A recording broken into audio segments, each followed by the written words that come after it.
Okay, so this is for course 301. And I guess I made some changes to it because I think the prep video that I uploaded before is not spot on for what's currently covered in 301. So this is the updated video. And so just to go over what we'll be going over in 301 is the slip stitch, which is a hand stitch. And for practice sheets, you'll need one for that.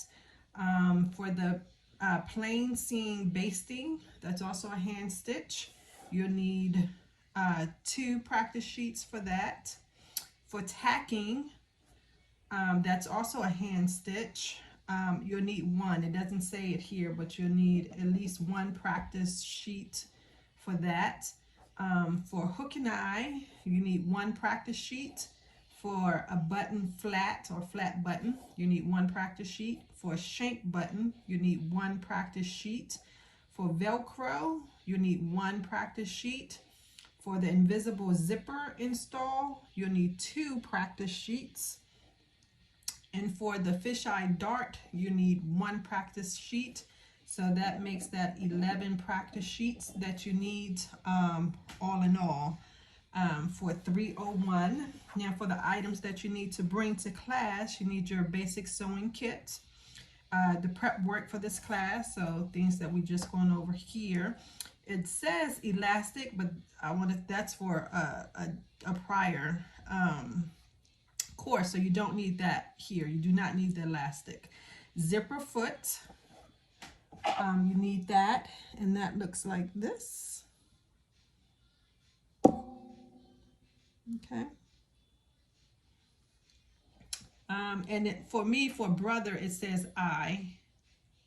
Zipper is a standard zipper foot that comes with every sewing machine. You need a hand needle and thread. And for thread, just go ahead and get all-purpose polyester thread.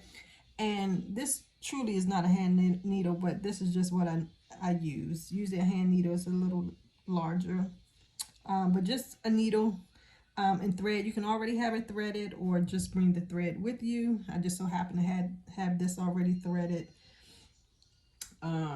So bring that with you. And the thread is tied, double threaded, basically tied at the end with a knot at the end. Okay, and then you're going to need, and so you're going to need thread. We already went over that. That's 100% polyester. You're going to need a flat button. So just plain flat button, meaning it's flat on both sides. Okay, so you just need one. So you don't have to bring a whole pack. You just need one. And you're going to need a shank button. You just need one, and it looks like it's just not flat on one side. Let's bring it out for us. So it has that bump.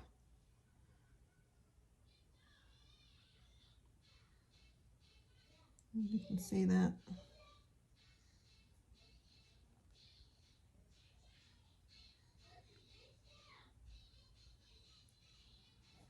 So it's usually flat on one side and then has the shank on the bottom.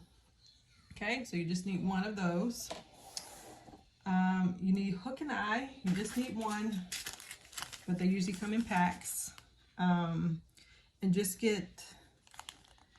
there's pants hook and eye, and then there's tops hook and eye. Either one, it really doesn't matter. Okay, the technique is the same for both, so if you want, you can bring both. But again, this is one for tops. And then there's one that's a little wider for pants or bottoms. You're going to need Velcro. And this is all I had, but you don't want the fusion one. You just want the sew Velcro.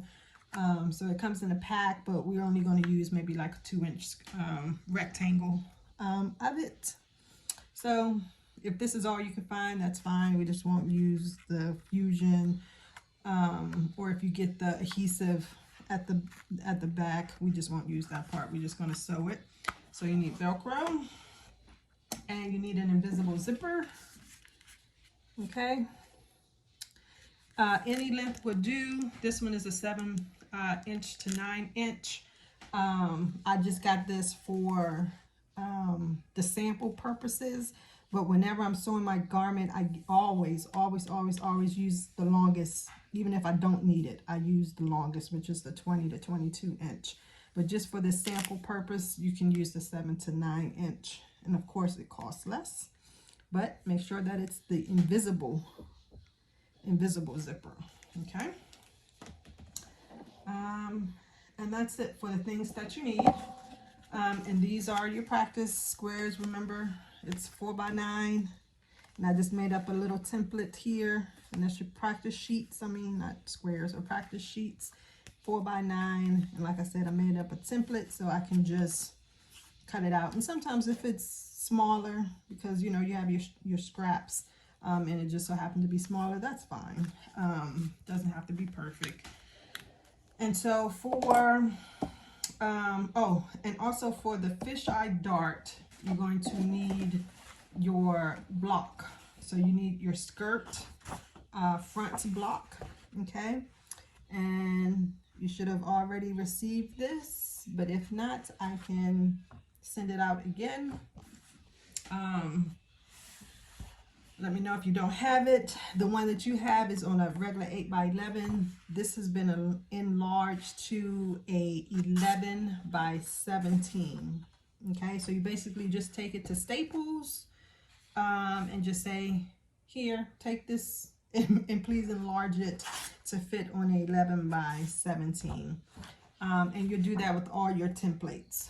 Just have them enlarge it to either, you can either use 11x14 or I just use 11x17.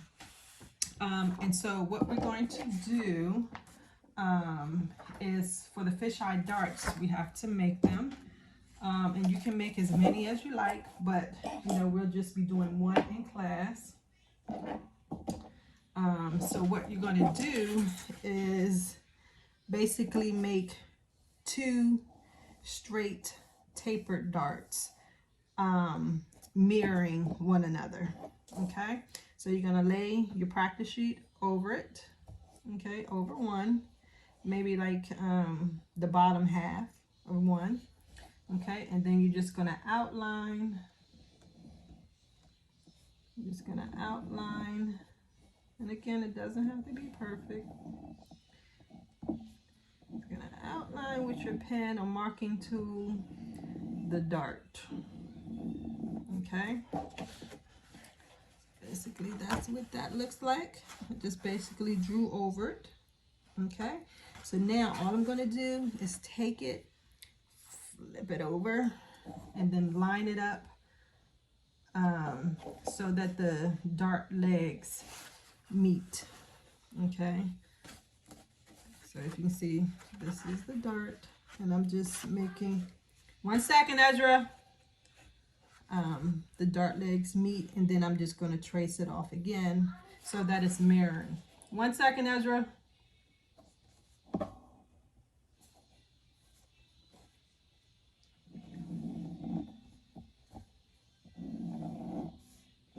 And basically what it will resemble is a diamond, elongated diamond. And there you go.